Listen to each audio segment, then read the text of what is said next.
What's up, all you beautiful people? Pull up a chair. Come, gather around. I want to tell you a story today. I want to tell you a story today of one of the greatest entrepreneurs I have ever had the pleasure of interacting with.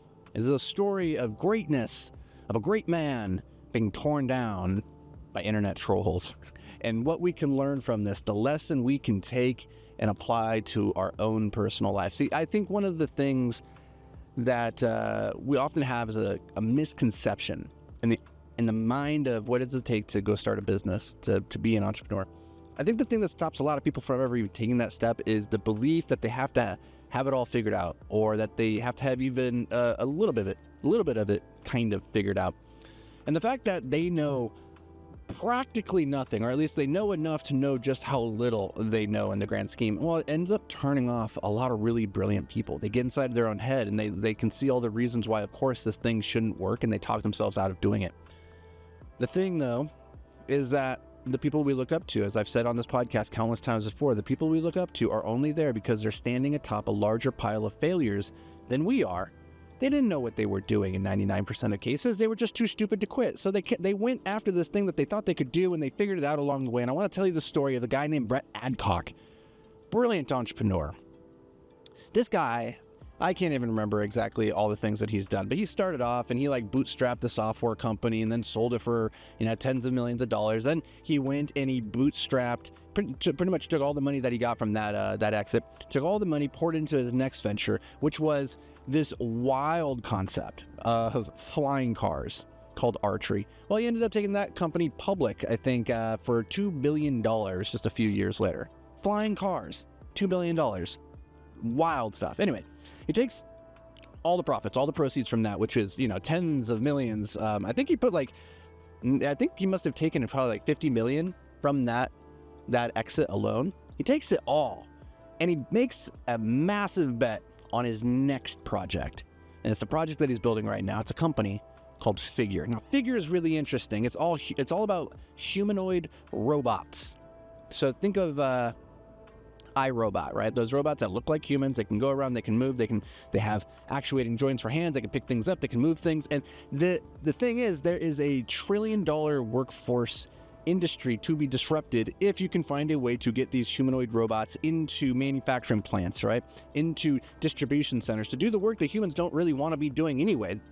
Going around, lifting up heavy boxes, moving it from here, moving it to there. There's so many countless use cases for a humanoid robot, but it's actually a very complicated thing, right? First, the technology, how do you actually create the robot capable of doing all the things that a human can do? And then the AI to go and figure out how does it learn and how does it continue to improve over time so you don't have to program every single use case into it, because that would be all but impossible, right? Because we want this thing to be fairly autonomous. So he has taken on this wildly ambitious goal. He's like, gonna build robots. Well, I invested in this company back in their seed round and then again in their A series. And I have nothing but faith. And in the time that I've put money in to that deal, it went from, I can't talk about valuations, but it just has done a lot, right? Now, here's the thing. This company, I don't care about the money. I just think it's the coolest project to be part of building the future. But also, here's why I did it. Here's why I made that investment. It was because Brett is just one of those entrepreneurs that you don't bet against. He's one of those guys that every time he touches something, he figures it out, he makes it work. Now, I share all of that to lay the foundation for understanding the trolls that are trying to tear him down. See, he's in direct competition with another great entrepreneur you might be familiar with named Elon Musk. See, Tesla is also trying to build humanoid robots, right, with their Optimus series. And if you were a betting man, you'd probably bet on Musk in this because he has more resources at his disposal. He has more experience with large-scale manufacturing, all the things, right? But I still like Brett, and I still have faith in that man. And he went to Twitter the other day, and he tweeted this. He said, I don't remember exactly what it was, and I don't have it in front of me, so I can't quote it directly, but it was to the effect of, what are the best books and resources you guys can recommend on high production manufacturing?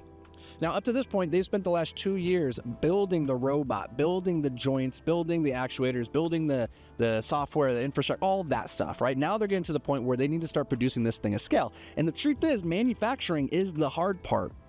When it comes to these scientific breakthroughs, it's often that the practice follows the theory by years, because It's one thing to know how to do a thing. It's another thing to be able to actually go and build the thing. And that's where Brett is now in his journey. He's out there saying, okay, we've gotten to this level. We have robots. Now it's time to start producing them at scale. I need to start learning how to do that. So what do you guys have? So he takes to the internet to ask for this. And of course the trolls come out, and one of the trolls says, imagine being an investor in Figure, and you wake up today and you scroll Twitter and you see Brett asking, does anybody have a book they can recommend on how to do this thing? And it got me so fired up. Because the thing is, like, that is entrepreneurship in a nutshell. If the guy knew exactly how to do any of the things that he was trying to do, it wouldn't be worth doing. It wouldn't have as much value as it has. And the same goes for Elon Musk. If he knew how to get us to Mars, it wouldn't have any values because we would have already done it. So by definition, to step on the fringe and the boundaries of our capacity to try to move civilization forward with these kind of like massive technological bets, you're going to be doing things that you don't know how to do. But the reason I made a bet on Brett wasn't because I thought he knew how to do everything. It's because I know he knows how to go get the answer. It's not that he knows or that he has all the answers. It's that he knows how to get the answers, and then he knows how to implement and execute those answers. And that right there is the 1% skill. That is why I think he will succeed. It says he knows how to go get the answers, to recruit the talent, to build the teams, and to execute. That's the hard part. That right there is actually the hard part. It's not about knowing what to do. That's not as hard. It's actually, once you figure out what to do, putting it all together. So I wanted to share that story because even this guy who, has built multiple billion-dollar companies, has a track record of success, is still getting torn down by trolls. And I can imagine how you might feel as you step into your greatness, into your entrepreneurial journey, and you start to think, I don't really know what I'm doing.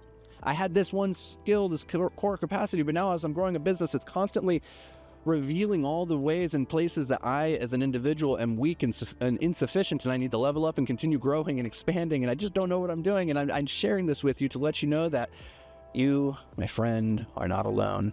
That is the journey that we are all on, and I believe in you. I believe that you have the ability to go find the answer and execute.